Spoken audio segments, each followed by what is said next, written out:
नमस्कार साथियों, इस समय हूँ लोकसभा फिरोजाबाद में। और फिरोजाबाद की जब बात होती है तो कहीं ना कहीं 2024 का लोकसभा चुनाव की सरगर्मियां अपने समाप्त पर है।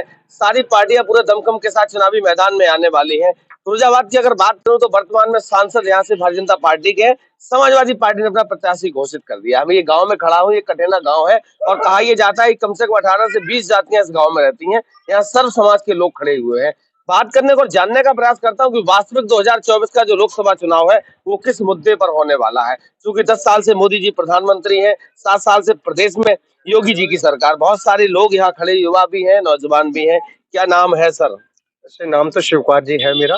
लोग पंडित जी नाम से जानते हैं। पंडित जी मतलब ब्राह्मण समाज के हो या पंडित जी नाम से जानते हैं? समाज क्या, पंडित तो एक पंडित ब्राह्मण समाज से क्या मतलब है? पंडित जी तो पंडित जी, जो ज्ञानी हो पंडित है। अरे पहली बात तो जो ज्ञानी है वो पंडित है, समाज से कोई मतलब नहीं है। जो ज्ञानी है वो पंडित है।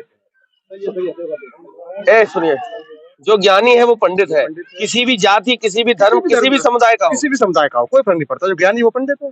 क्या भगवान श्री राम का जो मंदिर बना है उस मंदिर में एससी और ओबीसी समाज के लोगों को मौका मिलेगा अगर ज्ञानी हुए तो? बिल्कुल मिलेगा, मिलना भी चाहिए। हमारा ये संविधान कहता है, ये हमारा संविधान कहता है, ज्ञानी से मौका मिलना चाहिए। ये देश जो हमारा है संविधान से चल रहा है और संविधान के हिसाब से मौका मिलना चाहिए। आपको लग रहा है देश संविधान से चल रहा है? एक बार वो कहीं ना कहीं मीडिया भ्रमित कर रही है लोगों को। आप जैसे जो मित्र हैं हमारे मीडिया के चौथा स्तंभ में, वो भ्रमित कर रहे हैं। वो चलने कहाँ दे रहे हैं? मीडिया का जो नेतृत्व वो कभी नहीं रहे, वो करना चाहिए। कहाँ कमी नजर आती है? हर जगह कमी नजर आती है। कहाँ कहाँ अपना स्वच्छ आप कर रहे हैं? स्वच्छता का काम ही नहीं कर रहे। जनता की आवाज उठाते नहीं। मैं तो जनता के बीच हूँ, 100 लोगों के बीच, 50 लोगों के बीच घेरा हूँ मैं। जो मैं आज कह रहा हूँ आप दिखाएंगे नहीं? हमसे कह रहे आप दिखाएंगे नहीं? अगर आप दिखाओ तो हम कह रहे हैं अब आप दिखाओ। कितने बुद्धिजीवी लोगों को दिखाते नहीं आप। मैं भी सच बात कहूँ उधर आप कर देंगे। मैं तो आपके पास ही खड़ा हूँ, आप आज सारी बात कह दीजिए। बात कर देंगे आप। मैं 10 मिनट आपसे पहले आपका नाम जानना चाहूंगा। कुम्हार गौरव मेरा। गौरव जी, सही बात यह है कि आप जैसे पत्रकार तुम्हारे देश को बर्बाद कर रहे हैं। जो पत्रकारिता है हिंदुस्तान की, वो ढंग से काम ही नहीं कर रही। अच्छा, ये जो पत्रकारिता पे आपने प्रश्न लगाया है, ये बहम और ये जो संदिग्धता है वो कब से आई है? आपने, मैं बताओ, हिंदुस्तान में मैं बात कर रहा हूँ 2014 के बाद माननीय प्रधानमंत्री नरेंद्र मोदी जी आए, उसके बाद मुझे बताओ कोई एक वेल एजुकेटेड यूनिवर्सिटी या संस्थान खुला हो तो मुझे बता दो। सबसे बड़ा संस्थान खोल दिया, श्री राम का मंदिर बना दिया, कह रहे उससे रोजगार निकलेंगे। आप संस्थान की बात, इसीलिए तो आप लोग नहीं आगे बढ़ने दे रहे। इसीलिए तो आप नहीं बढ़ने दे रहे। मंदिर में एक छोटा सा बच्चा जिसकी उम्र मुश्किल से 22 साल है, क्या नाम उसका प्रधान बनाया जो आपने मंदिर का? मुझे नहीं पता। आप पंडित हैं, आप ज्ञानी हैं, आपको पता होगा। इसीलिए तो पंडित कहते लोग हमसे। एक छोटा सा बच्चा आपने 22 साल को उठा के लगा दिया कि साहब ये हो गया प्रधान। और मुझे पंडित जी, जी श्रीमान जी, गौरव जी, ये कहना चाहूंगा आपसे, मुझे बता दो जो वहाँ की कमेटी है मंदिर की, उस कमेटी से नाम बता दो मुझे आप। कौन कौन लोग हैं? अध्यक्ष कौन है, कोषाध्यक्ष कौन है, उसका जो जैसे भी है बता दो मुझे। एक भी एससी एसटी ओबीसी मुझे बता दो आप, सिंगल पर्सन। मैं आपसे जानना चाहूंगा। मैं अयोध्या रहा, मैं आपसे जानना चाह रहा हूँ। मैं आपसे जानना चाहूंगा, आप मुझे जो कमेटी बनी हुई है राम मंदिर के अयोध्या में, उस कमेटी का मुझे सिर्फ सदस्य में छोड़ो, अध्यक्ष, उपाध्यक्ष, कोषाध्यक्ष, ये मुझे बता दो। तो ये सवाल मेरे से करोगे, सरकार से करोगे, या जो वहां की कमेटी बनाने वाले लोग उनसे करोगे? मैं आपसे कहना चाहूँ, मैं आपसे पूछना चाह रहा हूँ, हम लोग इतने योग्य नहीं है, ना पढ़े लिखे, आप बता पाएंगे? आप भ्रमण कर रहे हैं पूरे देश में, एससी ओबीसी के लोगों को वहां मौका नहीं मिल रहा। कहाँ मिल रहा आप बताओ? मंदिर से रोजगार कैसे मिलेगा? तो भाई मैं कहना चाह रहा हूँ, मंदिर से कैसे रोजगार मिलेगा? जो वहाँ का अध्यक्ष होगा, उपाध्यक्ष होगा, कोषाध्यक्ष होगा, उन्हें मिलेगा। क्या मिलेगा? इन्हें क्या मिलेगा बताओ? मंदिर किस, ये बताओ, मंदिर को आप पूजा घर मानते हैं या फिर यूनिवर्सिटी को मानते हैं? मुझे ये बताओ। मैं तो शिक्षा और स्वास्थ्य को सिर्फ प्राथमिकता देता हूँ। मेरे लिए स्कूल और अस्पताल सबसे महत्वपूर्ण है। ये नहीं कहा कि माननीय प्रधानमंत्री, आपको ये कहना चाहिए कि पंडित जी, माननीय प्रधानमंत्री जी को बढ़िया यूनिवर्सिटी खोलनी चाहिए, नहीं खोलनी चाहिए? आपने कहा मंदिर, मैं मंदिर का विरोध नहीं कर रहा हूँ। मैं अपने कितने वीडियो आपको दिखा दूं अयोध्या के हैं, जहाँ मैंने अंदर घुस के ये पूछा कि इस भगवान, अब मेरी बात सुनिए। आपने प्रश्न लगा दिया मेरे ऊपर। आप, मैं अयोध्या रहा, मैंने अयोध्या में अंदर घुस के ये पूछा, मैं प्रूफ कर सकता हूँ कि इस भगवान श्री राम के मंदिर में एससी ओबीसी के लोगों को मौका मिलेगा कि नहीं मिलेगा? और आप, मैंने अंदर घुस के पूछा जाके, नहीं मिलेगा। वो नहीं कहेंगे, पर मैं कहता हूँ इस बात को, मैं पंडित जी इस बात को कहता हूँ कि मौका नहीं मिलेगा। मुझे बताओ मौका कहाँ मिलता है? कहीं मिलाओ। माननीय मुख्यमंत्री, उस पर सरकार कहते हैं कि बीच में योग्य कोई नहीं है जो प्रोफेसर बनने लायक। 2025 में वो कह रहे हम राम राज्य स्थापित कर देते, हिंदू राष्ट्र घोषित कर देंगे। अरे राम राज्य आपको पता नहीं? वो राम राज्य वही तो था। रामराज वही तो था, एक शूद्र को ज्ञान प्राप्त कर रहा था माननीय रामचंद्र जी ने। दवाई ना मिल रही आगरा मेंटल हॉस्पिटल की लो सपा सरकार में दवाई मिलती 1 महीने ही माँ दवाई ना मिलते तो बात चल हो जाएगी। हाँ हमारा भैया पागल हुआ है सरकार में है ना श्री राम भद्राचार्य ने ये कहा है। अरे नहीं सुनो मेरी बात सुरक्षित है तो मेरी बात सुनो भद्राचार्य बात ये है मेरी बात सुनो हाँ। भद्रा जो संत है श्री राम सब भद्रा अंधे रह गए अंधे हो गए अंधे। श्री राम क्या चीज है दिल में है। भद्राचार्य ने कहा है ना कि मंदिर जाओगे तो अस्पताल जाने की जरूरत हाँ, है। भद्राचार्य जी कह रहे मंदिर जाओगे अस्पताल जाने की जरूरत पड़ती है। ये श्रीमान जी एक और थे हमारे बाबा है, क्या नाम है उनका, अच्छे वाले बाबा थे, उत्तराखंड से उठ के आए थे, अब उन्हें बहुत बड़े उद्योगपति भी हुए हैं। उनने भी शब्द कह दिया था कि मंदिर में जाओगे तो शायद आपको हॉस्पिटल जाना पड़ेगा। वो माननीय जी स्वयं हॉस्पिटल गए थे, बीमार हो गए थे। भद्राचार्य की बात हो मैं बाबा रामदेव जी की बात भी कर रहा हूँ। मैं बाबा रामदेव जी की बात कर तो रहा हूँ। बाबा रामदेव जो बात कहते हैं आंख भी तो मारते हैं, आप लोग उसको सही मान ले तो मैं क्या करूं इसमें। आंख मान ले, आप लोग आंख मारना दिखाते हो, आप तो उनकी बात दिखाते हो। वो माननीय बाबा जी कह रहे थे कि डीजल कितने पेट्रोल कितने का चाहिए, 7 रुपए का 27 रुपए का। अच्छा 10 साल हो गए मोदी जी की सरकार को, क्या फायदा मिला मोदी जी की सरकार में? आगे आ जाओ जैसे जीएसटी लगाई बिना जीएसटी लगाई सब पे लगानी चाहिए किसान की चीज पे लगानी चाहिए। पेट्रोल पे क्यों नहीं लगाई, दारू पे क्यों नहीं लगाई, डीजल पे क्यों नहीं जीएसटी लगाई, आप बताओ। ये गरीब जनता जो है ना डीजल बना सका तो ना पेट्रोल बना सका तो फिर भी तो 2 बार सरकार बना दी, तीसरी बार वो कह रहे 400 सीटें भी लेके। बेईमानी टोटली बेईमानी। ईवी में हटा दो और बात बैलेट पेपर तो होने चुनाव से कैसे बनते हैं टोटली। ईवीएम कैसे हटेगी। अब अगर वो सत्ताना साई सरकार बैठी ना संभले तो जा रहा है तो दंगा है तो सब चीजें कुछ है कुछ ना हो। सुप्रीम कोर्ट के वकील तक धरना दे रहे हैं। सुप्रीम कोर्ट के सर्वोच्च न्यायालय के वकील तक धरना दे रहे हैं। उनकी नहीं सुनी जाए जनता क्या सुनी जाएगी। सर्वोच्च मानते हो, सर्वोच्च कोर्ट के वो तो कह रहे सबका साथ सबका विकास, जनता मेरे लिए जनार्दन है, लंबे लंबे लेट जाते हैं लौट जाते हैं। गौरव जी अभी ईडी लगा दो आपके पीछे, मुझ पर ताकत हो तो भागते फिरोगे आप, उसे पकड़ लोगे बीजेपी कहीं उसका आप सुनाओगे, हमें नहीं सुनोगे आप। समझ रहे हो? ईडी से डर लगता है। हमें नहीं डर लगता, हम पर कुछ है ही नहीं। जो लोग चाहते हैं थोड़ा बहुत उन्हें भाई पैसा कमाया मेहनत से, उनके पीछे लगा दोगे। मैं एक बात बताता हूँ, मैं स्वच्छ हूँ, मेरे सुनिए मैं स्वच्छ हूँ, मुझे कुछ नहीं। आपकी सरकार है, आप पर सत्ता, आप पर ताकत है, मेरे घर पीछे जाके आप 5 करोड़ रुपया रखवा दोगे, वो आप जैसे पहुंच जाएंगे पत्रकार और लगवा देंगे साहब इन पे 5 करोड़ रुपया मिला। मोदी जी ने कह दिया कि अब की बार 400 पार। ये बताओ ईवीएम रहेगी 400 नहीं वो 450 कर लेंगे। सीटें तो 403 ही 450 450 कर लेंगे भैया। वो तो कह देते माननीय प्रधानमंत्री कह रहे थे कि मुझे इतने का मिला। सुन रहे हो? उन्हें पता ही नहीं कितना क्या है, उन्हें जानकारी नहीं है। सही बात ये है। क्या नाम है? राकेश बाबू। क्या करते हो बाबूजी? खेती करते। मोदी जी ने कहा था कि किसानों की आय को 2 गुना कर देंगे, क्या फायदा मिला अभी तक? हमें नहीं चाहिए, हमें नहीं चाहिए, इधर हमें नहीं चाहिए। क्या नहीं चाहिए?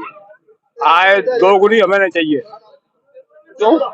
हमें जरूरत ही नहीं है। हमें मेहनत मजदूर करते हैं अपने खाते पीते हैं। क्या चाहिए?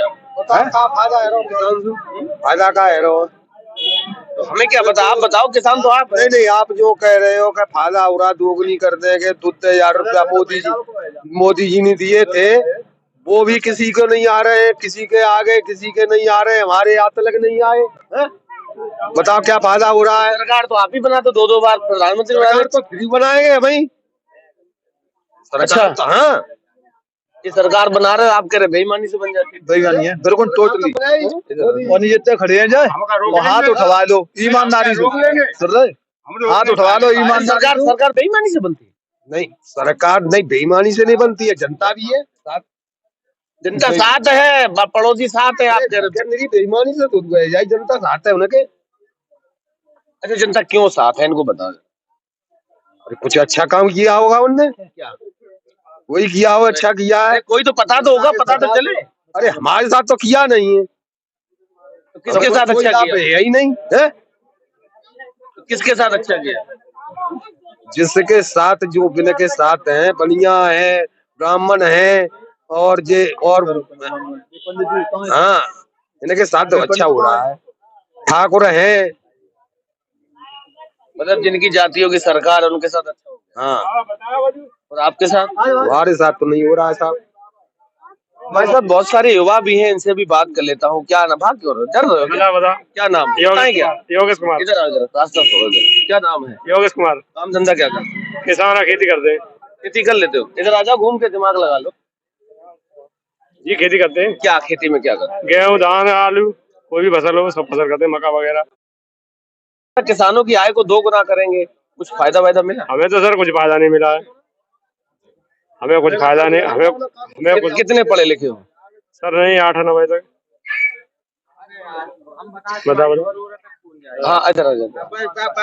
हाँ, हम तो पीआरडी में ड्यूटी करते हैं। हमारे बहन चौका तो हम पे 12-12 घंटा ड्यूटी ले जाते हैं और 20 रुपया ना बढ़ा सकता है। हमारे होम गार्ड के 900 रुपया है और पीआरडी को दे रहे भाई 395। जागी ना कोई कह सकता हो तुम हम तो घर आपके पहुंचाओ। कहाँ पहुँचा बताओ? जे बना रहे हो वीडियो ताको अरे तो हम तो पहुँचा देंगे। और बताओ, और क्या क्या? हमारी तारीख पे तारीख बढ़ाओ लगे और और काम पूरा ले रहे हो हम पे तनते और पीआरडी वाले रात में करवा रहे हो, हम गार्ड पे दिन में। अच्छा, तनख्वाह के बाद रात भर में ऊपरी कितना कमा लेते हो ट्रक वालों से, छोटी छोटी गाड़ी में? हाँ, जाके बात बताएंगे जाके बच्चा मत जाए अगर 1 रुपया पैदा करे ताकि आप ईमानदार हो? हम ईमानदार हैं, हम कहते हैं ईमानदार। अच्छा छोड़ो, आप ईमानदार। आपके जो साथ वाले हैं वो कितना कमा लेते हैं? दे जाने बिना के कर्म जाने हमें तासु खा लेंगे, हम अपनी बताए रहे हैं। हम रोटी खा लेंगे, हमें मालूम है तुम भरे हो मुंह पे हो, हम भरे हमें चाहिए तो मालूम ना कि तुम भरे हो। हम पे चचौंधा और लगाया तो जाओ में डिबिया है ताकि हालत पर डिबिया तो कैसे कर लो हमें। चौदह? हाँ, ये क्या होता है? ये बता दियो मोदी को और योगी को क्या चचौंधा का चीज होते पे सब चीज जानता है। ये आते के को लंदन के आते भी नहीं तो हमें बता दो, हमें नहीं पता चचौंधा क्या होता है। ये नया शब्द हमने सुना। चुटा लगा देंगे आयल मजूरी को छीड़ लेंगे। अच्छा, हाँ, अब वो कह दियो हमारी पहुंचाई दियो पीआरडी को तो बच्चे सोचो समझो कहो। बहुत सारे लोग यहाँ थे। 2024 का चुनाव अपनी पूरे सवाब पर है और सारी पार्टियां पूरे दमखम के साथ चुनावी मैदान में हैं। जी, इतनी बड़ी तानाशाही सरकार है जे इतनी जिम्मेदारी ऊपर तक नीचे जे लीकेज कैसे पर्चा आया था भर्ती भाई करे लीकेज हो गया पर्चा भाई नौजवान अब तो जनता चौधरी बनावो है ना क्या हुआ बता जो कल लीकेज कर तो शासन आपको कड़ी शक्ति आपकी अधिकारी आपके सब चीज आपकी फिर लीकेज कैसे है वो कैसे होगा बता।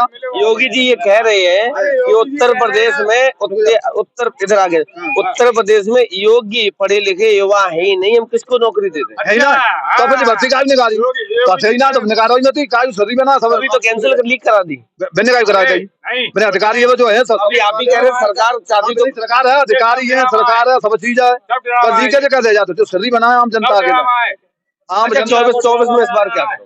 24 हम सब जाने का हुआ हमें क्या मालूम है हमको करवाइए आप कहाँ जाओगे? है हम कब ना देंगे हम वोट नहीं देंगे काग भाई साहब ना भाजपा देंगे ना सपा देंगे बसपा देंगे काग नहीं देंगे घर में ईवीएम खत्म हो जाएगा, बैलेट पेपर से पढ़ेंगे वोट तब तो मालूम पड़े कुछ। आप भी जानते हैं ईवीएम में बेईमानी हो जाती है। हम क्या सब लोग कह रहे हैं, कौन नहीं कह रहा है इस बात को? किसको नहीं पता बेईमानी होती है? नहीं, आप बताइए किसको नहीं पता कि ईवीएम में बेईमानी नहीं होती? सबको पता है बेईमानी होती है। आप ईवीएम को खत्म करवा दो। कैसे होगा? वो तो सरकार उनकी है, ऊपर से नीचे तक वही है। आप इस बात को बढ़ाओ ना आप लोग। हम तो उठा रहे हैं, आंदोलन करें ना, जनता चुनाव का बहिष्कार कर दे। करेगी जनता, आंदोलन करेगी इस बात पर। कब करेगी? चुनाव आ गया, चुनाव से पहले हो सकता है आंदोलन हो जाए। फिर चुन लोगे, फिर 5 किलो राशन में संतुष्ट हो जाओगे तुम लोग। वो तो राशन वाले हो, यहाँ में राशन की क्या हुआ? राशन तो देने का क्या नाम है? उदयराज। तो किसका उदय होगा 2024 में? उदय किसका करोगे 2024? उदय हम तो अखिलेश का करेंगे हाँ? अखिलेश का? काहे? काहे? योगी से रुक जाओ, योगी से हट गए, ये रोक लो। योगी से कैसे हट गए, क्या कर दिया? सब खेत गईया खाए गई पूरी रात डरे रहता है अम्मा कैसे हरे गए मरैया डरिया में क्यों ना वो समय तो ठंडा में मर गए गाय को रखावे नो हरे गए। वो आय दोगुनी हुई, उन्होंने कहा हम आय दोगुनी कर देंगे, 2000 रुपए भी दे रहे हैं। 2000 रुपये दे रहे हैं तो मैं गेहूं ना 2000 को खाने का नोच में 2000 सुखा है रो 2000 से है का रहो 1 लाख है गेहूं चले गए 2000 दे दे उम्र ही खत्म होगी तो आय कांते आ जाओगी। नाम राजू यादव। गुंडाई करते थे पहले सपा की सरकार में? ना भाई गुंडागर्दी ये गुंडाई करते थे, ये बताओ पहले। नहीं नहीं, मेरी बात सुनो। मेरी बात सुनो, ये सब जो लोग उठा रहे सभी गुंडे हैं। यादवों को गुंडा बताया जाता है, सुना मेरी बात सुनो पहले, पूरी बात सुनो। रुक जाओ। यादवों को वर्तमान की सरकार के नुमाइंदे, चाहे वो विधायक हो चाहे सांसद हो, मुख्यमंत्री प्रधानमंत्री तक यादवों को गुंडा बताता है। इस क्षेत्र में कितने यादव गुंडे करते थे ये वो तो विरोधी एक दूसरे की कहते हैं, समझे। यादव कोई गुंडे, ये तो विरोध एक दूसरे का लगे। वो कहते नहीं अगले गुंडे तो अगले गुंडे हो गए क्या? वो तो सिर्फ कहने वाली बातें हैं। ये तो कोई काम धंधा क्या करते? किसान है, खेती कर रहा, अभी भर के आए खेती, और आज गैयन ने गेहूं खाए ले, क्या करे। योगी जी कह रहे सरकार ने गौशाला बनवा दी है, तो गौशाला हमारे तो खेतों में गौशाला बन गई भाई, आदमी खाई जा रही है, तो क्या करेंगे फिर?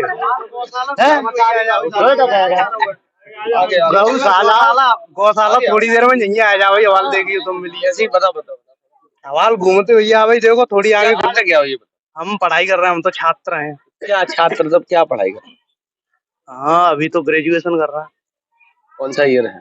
2nd ईयर है। नौकरी रोजगार फॉर्म वार्म डाला? हाँ डाला है। किसमें? यूपी पुलिस में। लीक हो गई? हाँ वो तो लीक हो गया। हाँ अब क्या करोगे? अब क्या करें, अब आप ही बताओ क्या कर सकते हैं। तो कह रहे बम पुलिस में डालो। हाँ तो बम पुलिस में डालेंगे तो बस फॉर्म डालना ही तो रह गया, पेपर तो सभी लीक होने हैं। अब देख लो तुम, पिछले 8 साल से जो भी परीक्षा हो रही है सब लीक हो रही है। कोई परीक्षा ऐसी तो है नहीं जो ना लीक हो कभी भी। तो क्या लग रहा, कैसे इसका इंतजाम क्या हो सकता अब इंतजाम क्या होगा, अब ये तो प्रशासन खुद तय करेगा ना, इंतजाम होने करना चाहिए। कि भर्ती ये पूरी हो पाएगी या फिर क्या होगा? फिर पहले की तरह बहुत सारे लीकेज ये लग रहा है कि कोई ड्रम में पानी भरा हो तो लीक हो रहा है। हाँ तो वो ड्रम में पानी लीक ही होगा, कोई भर्ती पूरी नहीं करा पाएंगी ये सरकार। अगर जो भी भर्ती होगी उसमें तो ये यही कराएंगे, मतलब सरकार का क्या करोगे इस बार? आप युवा हो, बहुत सारे लोग युवा यहाँ खड़े, क्या होगा इस बार 24 में क्या करोगे? अब 24 में जब देखते हैं अब इसमें क्या होगा। अब ये तो है नहीं कि मैं या 2 लोग मिलके अगर आवाज उठाएं उनके खिलाफ, तो ये मेरे 2 लोगों से तो कुछ होगा नहीं। किस सरकार से, किस नेता से उम्मीद है, कौन सही कर सकता है? हाँ मेरे तो आम आदमी पार्टी से ज्यादा उम्मीद है, क्योंकि जो कुछ भी शिक्षा का स्तर उन्होंने किया है दिल्ली में। शिक्षा मंत्री को जेल भेज दिया। अरे तो तब भी आप देखो ना, कॉलेज जाके देखो, वहाँ पे घूमो कॉलेज में, केजरीवाल का नंबर आ गया। हाँ तो वो वही तो हो रहा है। जो कोई अच्छा काम करना चाहता है उसको जेल भेज दो, हो क्या रहा है केंद्र में। कोई भी आम आदमी का पार्टी का कोई भी ऐसा नेता नहीं बचा जिसके घर पे ईडी ने भेजी हो। तो ईडी सीबीआई का दुरुपयोग किस तरीके से वर्तमान की सरकार कर रही है वो किसी से छुपा नहीं है। तो लगातार मेरा प्रयास यही है, युवाओं, किसानों, नौजवानों के बीच जाकर मैं प्रयास करता हूँ कि वास्तविक जमीनी हकीकत है वो दिखाने का। तो लगातार मेरे साथ बने रहिए, तब तक के लिए नमस्कार।